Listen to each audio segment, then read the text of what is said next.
ನಮ್ಮ ಹಿಂದಿ ಕ್ಲಾಸ್ಗೆ ತಮಗೆಲ್ಲ ಆತ್ಮೀಯ ಸ್ವಾಗತ. 9ನೇ ತರಗತಿಯ ತೃತೀಯ ಭಾಷೆ ಹಿಂದಿಯ 6ನೇ ಪಾಠವಾದ ಚೆರಾಪುಂಜಿ ಸೆ ಆಯಾ ಹೂಂ ಪಾಠದ 2ನೇ ಭಾಗವಿದು. ಈ ಭಾಗದಲ್ಲಿ ನಾವು ಪಾಠವನ್ನ ವಿಸ್ತಾರವಾಗಿ ವಿಶ್ಲೇಷಿಸೋಣ. ಮೊದಲ ಭಾಗ ನೋಡಿರದಿದ್ದರೆ ಮೊದಲು ಆ ಭಾಗವನ್ನ ವೀಕ್ಷಿಸಿ ನಂತರ ಈ ವಿಡಿಯೋ ನೋಡುವುದು ಪಾಠವನ್ನ ಸರಿಯಾಗಿ ತಿಳಿಯಲು ಹೆಚ್ಚು ಸೂಕ್ತ.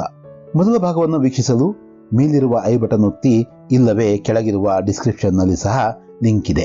1ನೇ ಭಾಗದಲ್ಲಿ ಲೇಖಕರಾದ ಶ್ರೀ ಪ್ರದೀಪ್ ಪಂತ್ರವರ ಪರಿಚಯದೊಂದಿಗೆ ಪಾಠದ ಆಶಯ ಹಾಗೂ ವಾಚನವನ್ನ ನಾವು ನೋಡಿದ್ದೆವು. ಇನ್ನು 3ನೇ ಭಾಗದಲ್ಲಿ ಪ್ರಶ್ನೆ ಉತ್ತರ ಹಾಗೂ ಇನ್ನಿತರ ಅಭ್ಯಾಸಕ್ಕಿರುವ ಪ್ರಶ್ನೆಗಳನ್ನ ಉತ್ತರಿಸೋಣ. ಈ ವಿಡಿಯೋವನ್ನ ಪೂರ್ತಿ ನೋಡಿ. ಇಷ್ಟವಾದರೆ ಲೈಕ್ ಮಾಡಿ, ನಿಮ್ಮ ಸಹಪಾಠಿಗಳಿಗೆ ತಪ್ಪದೆ ಶೇರ್ ಸಹ ಮಾಡಲು ಮರೆಯದಿರಿ. ಹಾಗೆಯೇ ಇನ್ನು ನೀವು ನಿಮ್ಮದೇ ಆದ ನಮ್ಮ ಹಿಂದಿ ಕ್ಲಾಸ್ ಚಾನೆಲ್ ಅನ್ನ ಸಬ್ಸ್ಕ್ರೈಬ್ ಮಾಡಿರದಿದ್ದರೆ ಕೂಡಲೇ ಸಬ್ಸ್ಕ್ರೈಬ್ ಮಾಡಿ ಈ ನಮ್ಮ ಕೆಲಸವನ್ನ ಬೆಂಬಲಿಸಿ. ಹೆಚ್ಚು ಸಮಯ ತೆಗೆದುಕೊಳ್ಳದೆ ನೇರ ಪಾಠದ ವಿವರಣೆಯತ್ತ ತೆರಳೋಣ. पाठ 6 चेरापूंजी से आया हूँ. मेघालय यानी बादलों का घर और मेघालय की राजधानी शिलांग एक हरा भरा पर्वतीय नगर जहाँ हर वक्त बादल उमड़ते घुमड़ते रहते हैं. इतना बड़ा स्वच्छ सुंदर पर्वतीय नगर उत्तर भारत में कहीं नहीं है. ऐसा हरितिमा भी शायद ही कहीं देखने को मिले. शिलांग से चेरापूंजी की ओर जाता मार्ग दोनों ओर पहाड़ों और दरख्तों से पटा पड़ा है. यह ऊंचा नीचा सर्पाकार रास्ते के पार करते हुए दिखाई पड़ते हैं. बादल, बहती है सुहानी हवा और कभी कभी हो जाती है बूंदा बांदी. ಲೇಖಕರು ಚಿರಾಪುಂಜಿಯಿಂದ ಬಂದಿದ್ದೇನೆ ಎಂದು ಪಾಠದ ಶೀರ್ಷಿಕೆಯಲ್ಲೇ ಹೇಳಿದ್ದಾರೆ. ಅವರು ಹಾಗೆ ಹೋಗಿ ಬಂದು ತಮ್ಮ ಅನುಭವಗಳನ್ನ ಇಲ್ಲಿ ಹಂಚಿಕೊಳ್ಳುತ್ತಿದ್ದಾರೆ. ಮೇಘಾಲಯ ಎಂದರೆ ಮೇಘಗಳ ಆಲಯ ಅಥವಾ ಮೋಡಗಳ ಮನೆ ಎಂದು ನಾವು ತಿಳಿಯಬಹುದು. ಈ ಈಶಾನ್ಯ ರಾಜ್ಯ ಮೇಘಾಲಯದ ರಾಜಧಾನಿ ಶಿಲಾಂಗ್. ಇದೊಂದು ಹಸಿರು ಪರ್ವತೀಯ ನಗರ. ಅಲ್ಲಿ ಯಾವಾಗಲೂ ಮೋಡಗಳು ಆವರಿಸಿಕೊಂಡೇ ಇರುತ್ತವೆ. ಇಷ್ಟೊಂದು ದೊಡ್ಡ ಸ್ವಚ್ಛ ಸುಂದರ ಪರ್ವತಗಳ ನಗರ ಉತ್ತರ ಭಾರತದಲ್ಲಿ ಎಲ್ಲೂ ನಾನು ಕಂಡೇ ಇಲ್ಲ ಅಂತ ಲೇಖಕರಾದಂತಹ ಪ್ರದೀಪ್ ಪಂತ್ ಅವರು ಹೇಳ್ತಾ ಇದ್ದಾರೆ. ನಾವು ಸೌತ್ ಇಂಡಿಯಾದಾಗ ಬಂದ್ರೆ ಕೆಮ್ಮಣ್ಗುಂಡಿ ಮತ್ತೆ ನೀಲಗಿರಿ ಪರ್ವತಗಳು, ಓಟಿ, ಇಲ್ಲಿ ನಾವು ಈ ಹಸಿರಿನ ನಗರಗಳನ್ನ ಹಸಿರಿನ ಪ್ರದೇಶಗಳನ್ನ ನಾವು ನೋಡಬಹುದು. ಹಾಗೆ ಅವರು ಮುಂದುವರೆದು ಏನ್ ಹೇಳ್ತಾರೆ ಅಂದ್ರೆ, ಇಲ್ಲಿ ಎಷ್ಟೊಂದು ಹಸಿರು ಕಂಗೊಳಿಸುತ್ತಿದೆ ಅಂದ್ರೆ ಬೇರೆಡೆ ಅದನ್ನ ನಾವು ಕಾಣೋದಕ್ಕೆ ಸಿಗುತ್ತೋ ಇಲ್ವೋ ಅಂತಿದ್ದಾರೆ. ಮೇಘಾಲಯದ ರಾಜಧಾನಿ ಶಿಲಾಂಗ್ ನಿಂದ ಚಿರಾಪುಂಜಿಗೆ ಹೋಗೋ ಮಾರ್ಗ ಎರಡೂ ಕಡೆಯಿಂದ ಪಹಾಡು ಅಂದ್ರೆ ಪರ್ವತಗಳಿಂದ, ಬೆಟ್ಟಗಳಿಂದ, ದರಖ್ತು ಅಂದ್ರೆ ಪೇಡ್ ಅಂದ್ರೆ ದೊಡ್ಡ ದೊಡ್ಡ ಮರಗಳಿಂದ ಅದು ಸುತ್ತುವರೆದಿದೆ. ಒಮ್ಮೊಮ್ಮೆ ಎತ್ತರಕ್ಕೆ ಸಾಗುವ ಹಾಗೆ ಒಮ್ಮೊಮ್ಮೆ ಇಳಿಜಾರಿಗೆ ಜರುಗುವ ಸರ್ಪಾಕಾರದ ಹಾದಿ ಅದು. ಈ ರೀತಿಯ ಹಸಿರು ಹಾದಿಯಲ್ಲಿ ಸಾಗಬೇಕಾದ್ರೆ ಎರಡೂ ಕಡೆ ಲೇಖಕರಿಗೆ ಮೋಡಗಳು ಹಾಗೂ ಸುಹಾನಿ ಹವಾ ಅಂದ್ರೆ ತಂಪಾದ ಹವೆ, ಮನಸ್ಸಿಗೆ ಉಲ್ಲಾಸಕರವಾದಂತಹ ಹವೆಯನ್ನ ಮತ್ತೆ ತಕ್ಷಣಕ್ಕೆ ಯಾವಾಗಂದ್ರೆ ಆಗ್ಲೇ ಆಗ್ತಕ್ಕಂತಹ ಹನಿಗಳು ಅಂದ್ರೆ ಮಳೆಯನ್ನ ಅವರು ಕಾಣ್ತಾ ಚಿರಾಪುಂಜಿ ಕಡೆಗೆ ಸಾಗ್ತಾ ಇದ್ದಾರೆ. ಹಮಾರಿ ಜೀಪ್ ಶಿಲಾಂಗ್ से 53 किलोमीटर दूर चेरापूंजी की ओर बढ़ रही है. मेरे साथ राज्य के एक अधिकारी श्री संगमा और उनके 2 दोस्त बैठे हैं. मैं जीप की खिड़की बंद करते हुए संगमा से पूछता हूँ, क्या साल भर यहाँ वर्षा होती रहती है? जी हाँ, संगमा कहते हैं. आपको जानकर ताज्जुब होगा कि मेघालय में खपत से ज्यादा पन बिजली का उत्पादन होता है. हम अतिरिक्त बिजली अन्य राज्यों को दे देते हैं. ऐसा मैं सचमुच आश्चर्य से पूछता हूँ. संगमा कहते हैं, वैसे यदि यहाँ सभी गांव बिजली से जगमगा उठे तो भी अतिरिक्त बिजली का उत्पादन होता रहेगा. ಈ ಪ್ಯಾರಾಗ್ರಾಫ್ ಅಲ್ಲಿ ಲೇಖಕರು ಏನು ಹೇಳ್ತಿದ್ದಾರೆ ಅಂದ್ರೆ, ನಮ್ಮ ಜೀಪ್ ನೋಡಿದಿರ ತಾನೆ, ಈ ರೀತಿಯ ಪರ್ವತ ಶ್ರೇಣಿಗಳಲ್ಲಿ ಓಡಾಡೋದಕ್ಕೆ ಹೇಳಿ ಮಾಡಿಸ್ತಕ್ಕಂಥ ವಾಹನ ಅದು. ಶಿಲಾಂಗ್ ನಿಂದ 53 ಕಿಲೋಮೀಟರ್ ದೂರದಲ್ಲಿ ಇರ್ತಕ್ಕಂತಹ ಚಿರಾಪುಂಜಿ ಕಡೆ ಹೋಗ್ತಾ ಇದೆ ಅಂತ ಹೇಳ್ತಿದ್ದಾರೆ. ಅವರು ವರ್ತಮಾನ ಕಾಲದಲ್ಲೇ ನಮ್ಮನ್ನು ಕೂಡ ಜೊತೆಯಲ್ಲಿ ಅವ್ರು ಕರ್ಕೊಂಡು ಹೋಗೋ ಒಂದು ಪ್ರಯತ್ನದಲ್ಲಿ ಆ ರೀತಿಯ ಭಾಷೆಯನ್ನ ಬಳಕೆ ಮಾಡ್ತಿದ್ದಾರೆ. ಇವರೊಂದಿಗೆ ಆ ರಾಜ್ಯದ ಅಧಿಕಾರಿ ಶ್ರೀ ಸಂಗ್ಮಾ ಹಾಗೂ ಅವರ ಇಬ್ಬರು ಗೆಳೆಯರು ಸಹ ವಿವರಣೆ ಕೊಡೋದಕ್ಕೆ ಜೊತೆಯಾಗಿದ್ದಾರೆ. ಓಪನ್ ಜೀಪು ಇರುತ್ತೆ, ಕ್ಲೋಸ್ ಜೀಪು ಇರುತ್ತೆ. ಇವರು ಆ ಗಾಳಿಗೆ ಏನೋ ತಂಪಾದ ಗಾಳಿಯಿಂದ ರಕ್ಷಣೆ ಮಾಡ್ಕೊಳ್ಳೋದಕ್ಕೂ ಏನೋ ಜೀಪಿನ ಕಿಟಕಿನ ಕ್ಲೋಸ್ ಮಾಡ್ತಾ ಸಂಗ್ಮಾ ಅವ್ರ ಹತ್ರ ಕೇಳ್ತಾರೆ, ಇಲ್ಲಿ ಏನು ವರ್ಷ ತುಂಬಾ ಮಳೆ ಆಗುತ್ತಾ ಅಂತ. ಅದಕ್ಕೆ ಸಂಗ್ಮಾ ಹೇಳ್ತಾರೆ ಹೌದು ಅಂತ. ಮತ್ತೆ ಮುಂದುವರೆದವರು ಏನ್ ಹೇಳ್ತಾರೆ ಅಂದ್ರೆ, ಇಲ್ಲಿ ಸಾಕಷ್ಟು ಮಳೆ ಆಗುತ್ತೆ, ನಿಮಗೆ ಇದನ್ನು ಕೇಳಿ ಆಶ್ಚರ್ಯ ಆಗಬಹುದು. ಏನಂದ್ರೆ ಮೇಘಾಲಯದಲ್ಲಿ ಅವಶ್ಯಕತೆಗಿಂತ ಜಾಸ್ತಿ ಜಲವಿದ್ಯುತ್ನ ಉತ್ಪಾದನೆ ಆಗುತ್ತೆ. ನಾವು ಅಂದ್ರೆ ಆ ರಾಜ್ಯದವರು, ಮೇಘಾಲಯ ರಾಜ್ಯದವರು ಏನ್ ಮಾಡ್ತಾರೆ, ಹೀಗೆ ಹೆಚ್ಚಾದಂತಹ ಅತಿರಿಕ್ತ ಅಂದ್ರೆ ಹೆಚ್ಚಾದಂತಹ ಬಿಜ್ಲಿ ಅಂದ್ರೆ ವಿದ್ಯುತ್ ಅನ್ನ ಅವರು ಬೇರೆ ರಾಜ್ಯಗಳಿಗೆ ಕೊಡ್ತಾರಂತೆ. ಆಗ ಲೇಖಕರಿಗೆ ಆಶ್ಚರ್ಯ ಆಗುತ್ತೆ. ಹೌದಾ ಅಂತ ಕೇಳ್ತಾರೆ. ಹೀಗೋ ಅಂತ ಕೇಳ್ತಾರೆ. ಅದಕ್ಕೆ ಸಂಗ್ಮಾ ಅವರು ಉತ್ತರಿಸ್ತಾ ಹೇಳ್ತಾರೆ, ಹೌದು ಹಾಗೇನೆ.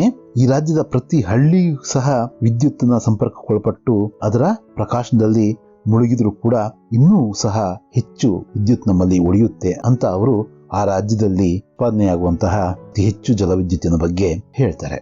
हम पहाड़ों को निहारते हुए आगे बढ़ रहे हैं. सड़क के उस पार पहाड़ी कोहरे से घिरी हुई है. 3 पर्वतीय अंचलों में बंटा हुआ है मेघालय. खासी पर्वत, गारो पर्वत और जयंतिया पर्वत.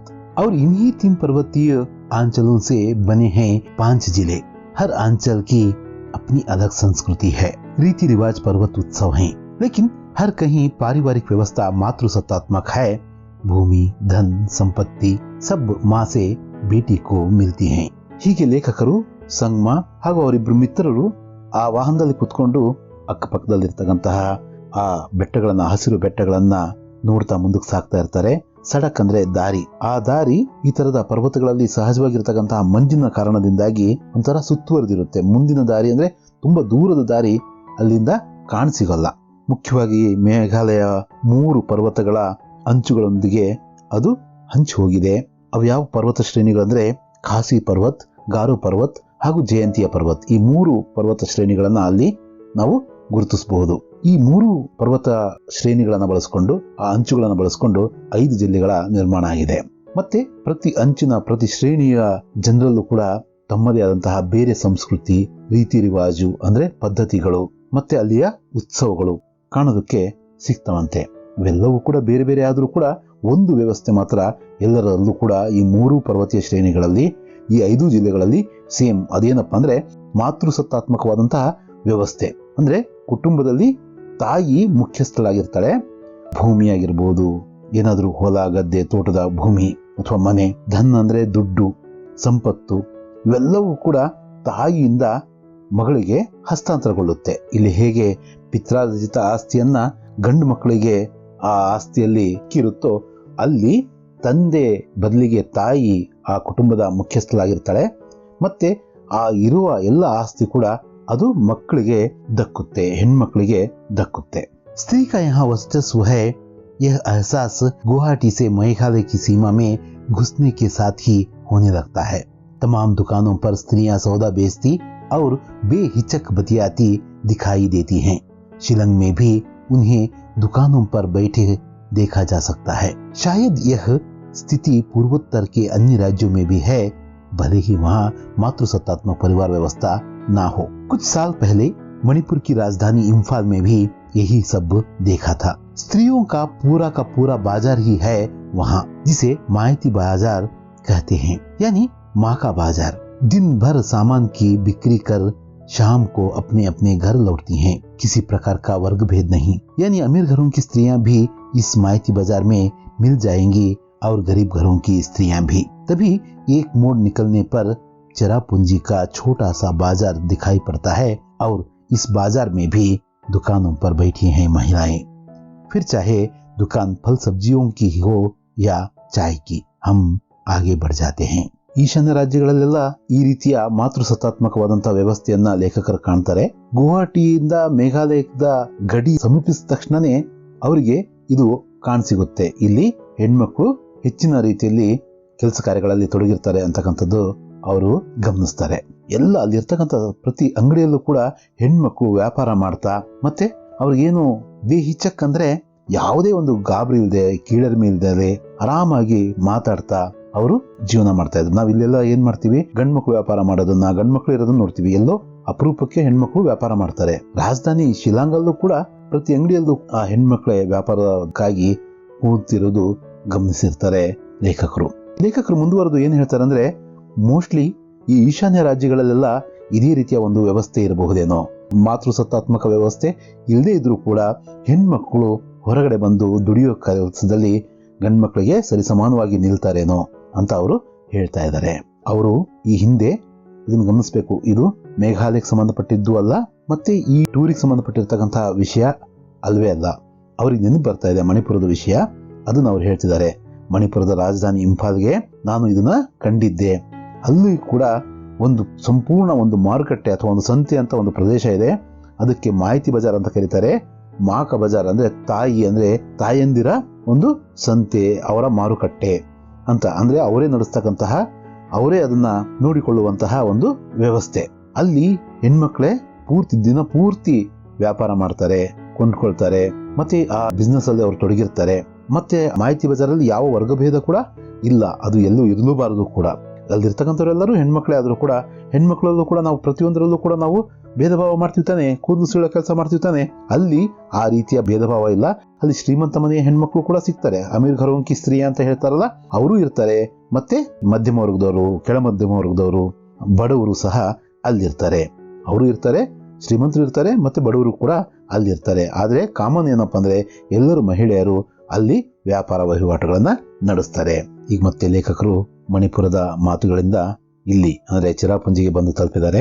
ಅಲ್ಲೂ ಕೂಡ ಒಂದು ಸಣ್ಣ ಆ ತರದ ಮಾರುಕಟ್ಟೆ ಕಾಣಿಸುತ್ತೆ ಅವ್ರಿಗೆ. ಅಲ್ಲೂ ಕೂಡ ಹೆಣ್ಮಕ್ಳೇ ಕುತ್ಕೊಂಡಿದ್ದಾರೆ. ಅಂದ್ರೆ ಟೀ ಅಂಗಡಿಯಲ್ಲೂ ಕೂಡ ಅವರೇ ಅದನ್ನ ಚಾನಲೈಸ್ ಮಾಡ್ತಿದ್ದಾರೆ. ಹಣ್ಣು ಮತ್ತು ತರಕಾರಿಯ ಅಂಗಡಿಗಳಲ್ಲೂ ಕೂಡ ಆ ಹೆಣ್ಮಕ್ಳೇ ಅದನ್ನ ನಡೆಸ್ತಾ ಇದ್ದಾರೆ. ಇದನ್ನು ನೋಡಿ ಲೇಖಕರು ಹಾಗೂ ಅವರ ಜೊತೆಗಿರ್ತಕ್ಕಂಥವ್ರು ಮುಂದಕ್ಕೆ ಹೋಗ್ತಾರೆ. कुछ आगे बढ़कर संगमा ने जीप रुकवा दी। हम सभी नीचे उतर गए। सामने दिखाई पड़ रहा है नोशंग थियांग प्रपात, जो मास माई प्रपात के नाम से लोकप्रिय है। ऊंचे पहाड़ से सैकड़ों फुट नीचे पानी लगातार बेरोक टोक गिर रहा है। यह देखिए सामने रहा बांग्लादेश।